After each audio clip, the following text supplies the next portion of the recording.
하지만 로이드 존스가 결코 놓치지 않았던 것이 있습니다. 책을 읽는 동안 떠오르는 설교 내용에 대한 착상이었습니다. 착상이 생기면 그는 곧바로 뼈대 형식으로 그 개념을 옮겨 적었습니다. 이런 식으로 그는 꾸준히 설교 뼈대의 파일들을 작성해 나갔습니다. 이제 그의 설교 준비 비법을 살펴보겠습니다.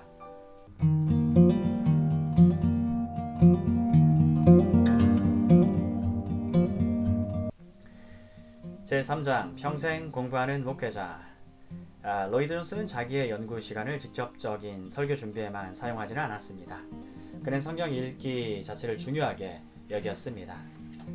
그는 1차적으로 자기 자신의 영적 도움을 위해 성경을 읽었을 뿐 설교를 위해 읽지는 않았습니다. 그는 매년 성경 통독을 목표로 했습니다. 성경 어느 부분도 빠뜨리지 않고 다 읽으려고 결심했습니다. 설교자는 적어도 1년에 한 번은 성경을 통독해야 한다는 것이 그의 신념이었습니다. 로이드 존스는 이렇게 매년 한 번씩 성경을 통독하기 위해 맥쉐인이 개발한 성경 읽기표를 사용했습니다. 맥쉐인이 만든 성경 읽기 방식은 하루에 구약 2장, 신약 2장을 읽어서 1년에 구약 1번, 신약과 시편을 2번씩 읽도록 짜여진 것입니다. 로이드 존스는 맥체인 성경 읽기 방식을 무려 53년 동안 지속했습니다. 로이드 존스가 소개해준 이래 존 스토트도 지금까지 30여 년간 맥체인의 방식으로 성경을 묵상하고 있습니다. 우리는 성경 읽기를 왜 해야 하며 어떻게 해야 할지를 로이드 존스를 통해 잘 알 수 있습니다. 그러면 로이드 존스의 독서는 어땠을까요? 그는 청교도들이 쓴 책을 많이 읽었습니다. 청교도에 대한 독서는 이미 로이드 존스에게 중요한 위치를 차지하고 있었습니다. 친구들이 결혼 축하 선물로 보낸 책꾸러미 가운데 존 오웬 전집과 리처드 백스터의 전집도 있었습니다. 이는 로이드 존스에게 귀중한 선물이었습니다. 존 오웬과 리처드 백스터는 청교도들을 대표하는 인물입니다. 존 오웬은 신학적인 면에서, 백스터는 실전적인 면에서 그렇습니다. 로이드 존스가 얼마나 청교도들에 대한 책들을 탐독했는지 청교도 대회에서 드러났습니다. 1959년부터 78년까지 청교도 대회 주 강사로서 1971년 웨스트민스터 집회 때 청교도주의와 그 기원에 대해 강의를 했습니다. 로이드 존스의 강의는 청교도들에 대한 새로운 관심을 불러일으켰습니다. 로이드 존스는 청교도들을 향한 사랑이 자신의 목회를 지배했다고 말했습니다. 그럼 그가 어떻게 청교도에 대한 관심을 가지게 되었을까요? 그가 자란 웨일즈는 청교도 부흥이 있었던 지역입니다. 로이드 존스가 자라난 칼빈주의 감리교회는 부흥의 역사를 고스란히 간직하고 있는 곳입니다. 로이드 존스는 부흥의 역사에 흥미를 가지게 되었고 이것이 계기가 되어 웨일즈 출신의 데니얼 롤랜드의 책을 탐독하게 되었습니다. 1925년 리처드 백스터의 최신판 전기를 읽으면서 관심은 더욱 증폭되었습니다. 조나단 에드워즈를 발견한 뒤로부터는 절정을 이루었습니다. 샌드필즈에 정착한 이후부터 신앙 위인 전기는 그의 부단한 독서 대상이었습니다. 아우구스티스, 하웰 해리스, 존 오웬, 데이비드 브레이너드, 데니얼 롤랜즈, 루터, 칼빈, 리처드 백스터, 로버트 맥체인, 헨리 머틴, 조나탄 에드워즈, 윌리엄 캐리 등등. 그래서 그는 시간이 날 때마다 데이비드 브레이너드와 조나탄 에드워즈, 헨리 마틴, 로버트 머리 맥체인 등과 같은 사람들에 대해 읽고 그들의 일기를 읽었습니다. 로이드 존스가 평생에 걸쳐 가장 존경하는 인물은 18세기의 조나단 에드워즈였습니다. 로이드 존스는 29세에 두 권으로 된 에드워즈 전집을 발견하고 에드워즈를 탐독했습니다. 이후 에드워즈를 자신의 평생 존경하는 사람으로 삼았습니다. 특히 조나단 에드워즈의 전집은 그의 초기 목회에 있어 성경 읽는 일 다음으로 가장 큰 자극을 주었습니다. 나는 목회 초년기에 조나단 에드워즈의 설교를 읽음으로써 얻었던 도움이 헤아릴 수 없을 정도로 크다는 것을 간단하게 입증할 수 있습니다. 물론 에드워즈는 설교뿐 아니라 18세기에 미국에서 일어난 대부흥을 일으킨 그의 행적도 마찬가지입니다. 그리고 그의 위대한 저서 신앙 감정론도 내게 큰 용기를 주었습니다. 이 모든 것이 그토록 가치가 있었던 것은 에드워즈가 영혼의 상태와 조건을 해결하는 전문가였기 때문입니다. 로이드 존스의 에드워즈에 대한 존경은 절대적이었습니다.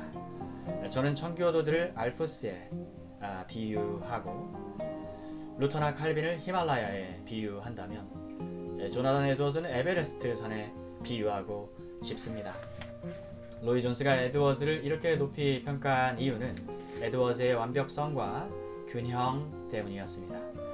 조나단 에드워즈는 로이 존스가 평생 추구하는 교리적 기독교와 체험적 기독교를 가장 이상적으로 결합한 영적 스승이었습니다. 조나단 에드워즈와 더불어 벤저민 워필드도 로이드 존스에게 중요한 인물입니다. 벤저민 워필드는 1851년 이후 1921년 소천하였습니다. 로이드 존스는 워필드의 전집을 읽었습니다. 벤저민 워필드는 소위 구 프린스턴 신학 형성에 공헌을 한 3명의 인물 가운데 한 명입니다. 구 프린스턴의 3인이란 프린스턴 초대 학장인 아치볼드 알렉산더, 그리고 알렉산더의 제자인 찰스 허치에게 교육을 받은 벤저민 워필드, 아키발드 알렉산더, 찰스 허치, 벤저민 워필드, 이들이 구 프린스턴 3인입니다. 워필드는 헤르만 바빙크, 아브라함 카이퍼와 더불어 3대 칼빈주의자로 불리기도 합니다. 워필드는 특별한 조직신학적 대작을 남기지는 않았습니다. 하지만 수백 편의 논문과 평론, 수천 개의 서평을 통해 개혁주의 신학과 성경의 권위에 대해 옹호하고 방어했습니다. 워필드가 살았던 시대는 교리적인 기독교를 아주 싫어하던 때였습니다.